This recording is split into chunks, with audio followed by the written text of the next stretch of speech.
de Seguridad Interior, bien pudiera llevar como título, que la describiría en una sola frase: la rendición del Estado. La actuación de las Fuerzas Armadas en tareas de policías es ya una expresión inequívoca de un fracaso. Legalizar una situación anómala e inconstitucional no resuelve de fondo la grave crisis de seguridad pública que padece México y ni siquiera apunta hacia una solución. De paso, y esto es fundamental, prolonga una situación que ha tenido altos costos para el aprecio social y la imagen de las Fuerzas Armadas. La ya larga discusión sobre la estrategia de seguridad pública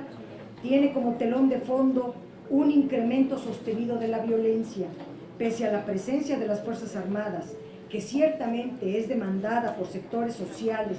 que padecen simultáneamente el abandono gubernamental, el terror delincuencial y la complicidad de las policías. Diversas zonas del país continúan sumidas en una espiral de violencia y los índices delictivos empeoran año con año. Al iniciar su mandato, Felipe Calderón decidió llevar a cabo una cruzada policíaco-militar en algunas entidades del país.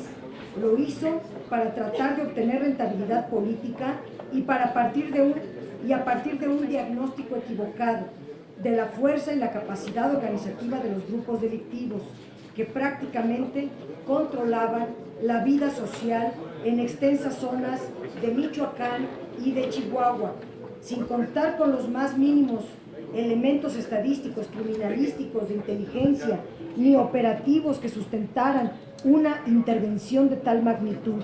Calderón alzó la bandera de una guerra contra el narcotráfico. La cruzada de Calderón inició en Michoacán, una entidad con índices de violencia e inseguridad por encima de la media. Luego se extendió a otras 7 entidades federativas: Baja California, Chihuahua, Durango, Guerrero, Nuevo León, Tamaulipas y Sinaloa, donde los índices de violencia se mantenían por abajo de la media convencional de esos años.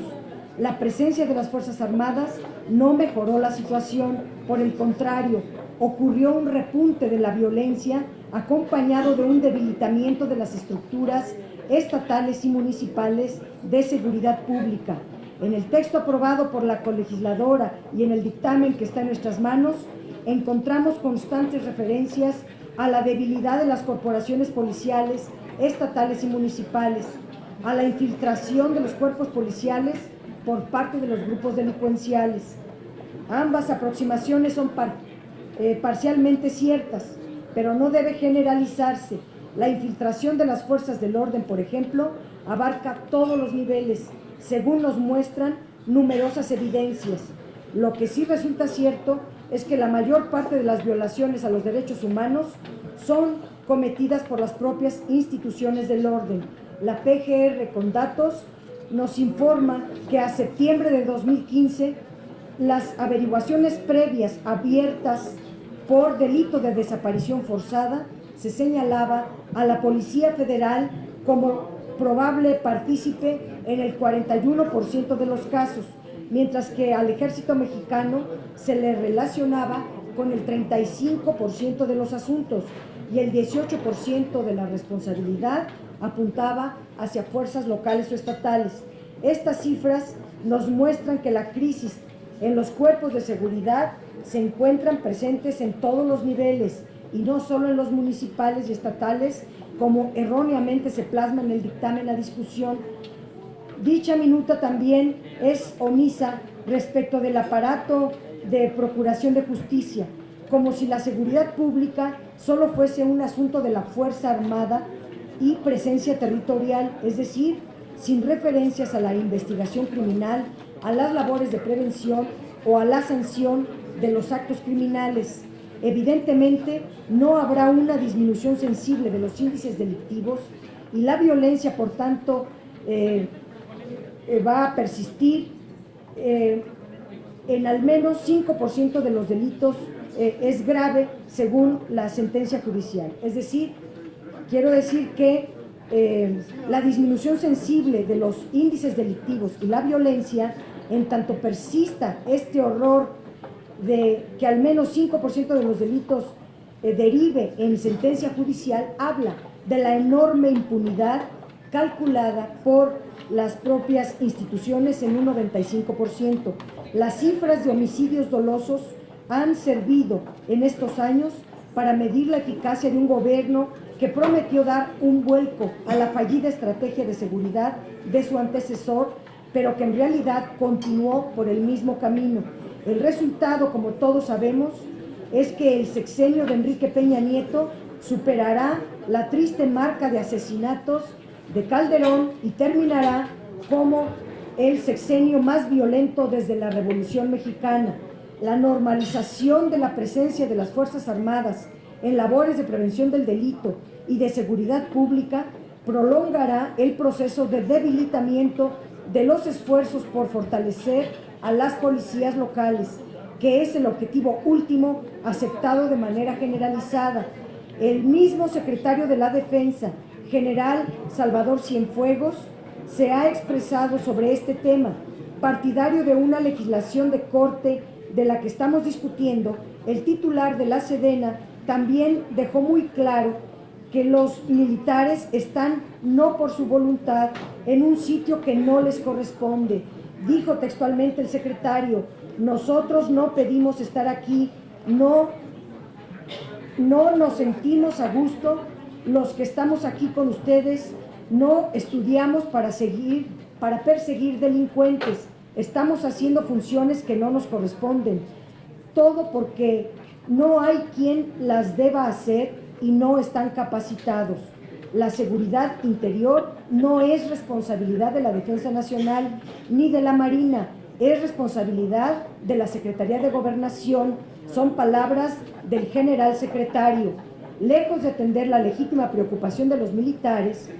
en este dictamen de ley se busca encubrir el fracaso de una estrategia de seguridad que en el fondo comparten. No es casual que la Ley de Seguridad Interior haya dado lugar a pronunciamientos en contra por parte de los más importantes organismos de derechos humanos, de expertos y de víctimas. El miércoles 29 de noviembre, por ejemplo, 11 organizaciones internacionales de defensa de derechos humanos expresaron su preocupación ante el avance de la Ley de Seguridad Interior o de las reformas legales que tendrían un efecto de militarización similar al que se plantea. Las organizaciones informaron que durante décadas han documentado las afectaciones a los derechos humanos como consecuencia del despliegue de militares en las calles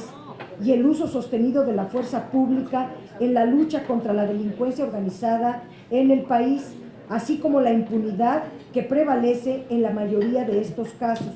Ante este escenario, hicieron un llamado al Congreso de la Unión para rechazar una ley que levanta serias y fundadas preocupaciones y al hacer valer a nivel interno el compromiso con los derechos humanos que México defiende férreamente ante la comunidad internacional, dijeron las organizaciones, entre las que se encuentran Amnistía Internacional, el Centro por la Justicia y el Desarrollo Internacional, la Oficina en Washington para Asuntos Latinoamericanos. La campaña Seguridad sin Guerra, de un colectivo que agrupa a 240 organizaciones civiles,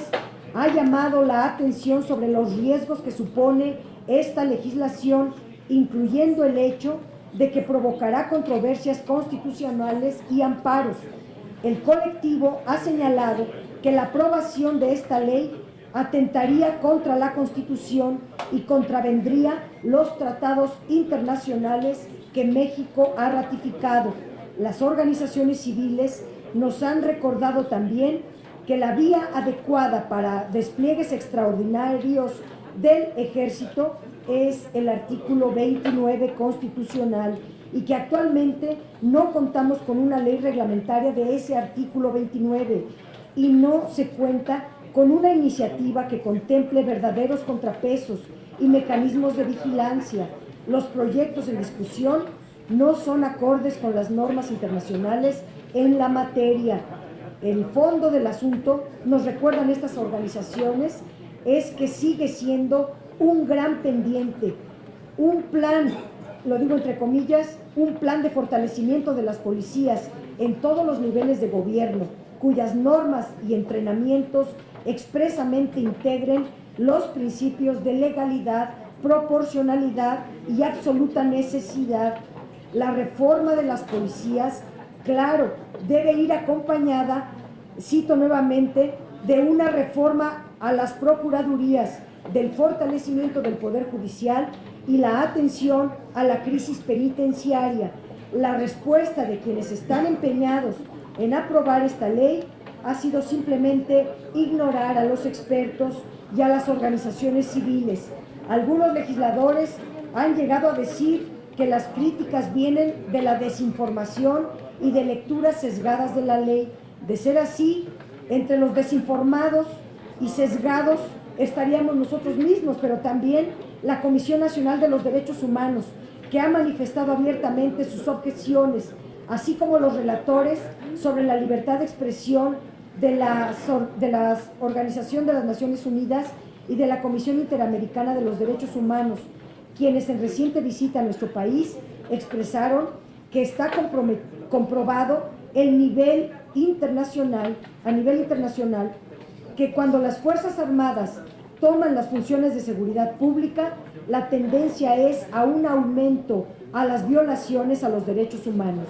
Nuestra oficina está preocupada por la adopción de una ley de seguridad interior, pues evitaría salir del paradigma de seguridad militarizada, ha dicho por su parte Jan Yarab, representante en México de la Oficina del Alto Comisionado de las Naciones Unidas para los Derechos Humanos. Para el representante internacional, en lugar de una ley de seguridad interior, México requiere del fortalecimiento de las policías civiles, pues no se debe petrificar la actuación de las Fuerzas Armadas en las calles, sino propiciar un retiro gradual y con plazos definidos de las Fuerzas Armadas en tareas de seguridad, ya que la continua debilidad de las policías se relaciona con el fortalecimiento de las Fuerzas Armadas. La Comisión Nacional de los Derechos Humanos es una institución del Estado mexicano. Ha expresado sin cortapisas que la emisión de una ley de seguridad interior en los términos que se plantean contribuiría a mantener el estado actual de cosas al favorecer el uso discrecional de las Fuerzas Armadas como base de una estrategia para abatir la violencia e inseguridad que enfrenta, dejando de lado la necesidad de emprender acciones coordinadas y efectivas desde los distintos niveles y órdenes de gobierno para fortalecer los recursos y capacidades de las policías civiles, las instancias a las que corresponde de manera exclusiva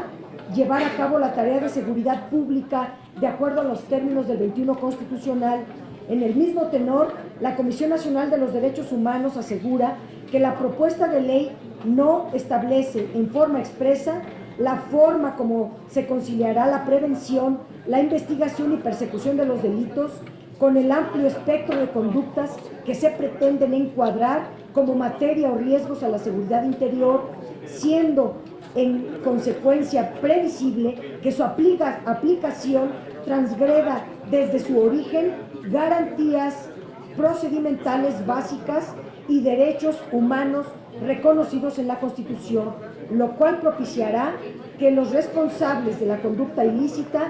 tengan una puerta abierta para eludir la acción de la justicia por la indebida actuación de las autoridades, una vez que sus acciones fueran puestas a consideración de un tribunal de derecho. Mucho de lo que el dictamen refiere como materia de seguridad interior serían cuestiones que bajo otra óptica se podrían considerar como propias del ámbito de la seguridad pública,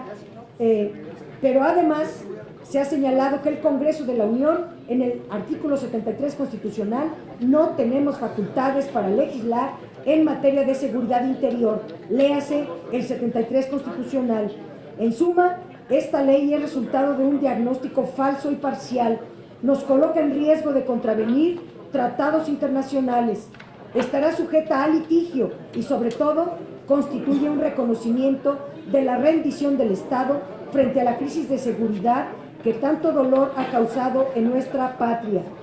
Hago información, presidentes, estoy entregando en este momento al secretario técnico mi voto particular en contra. Anuncio también la reserva de todos los artículos que contiene este dictamen. Es cuanto, gracias. Gracias, senadora Dolores Padierna. Le damos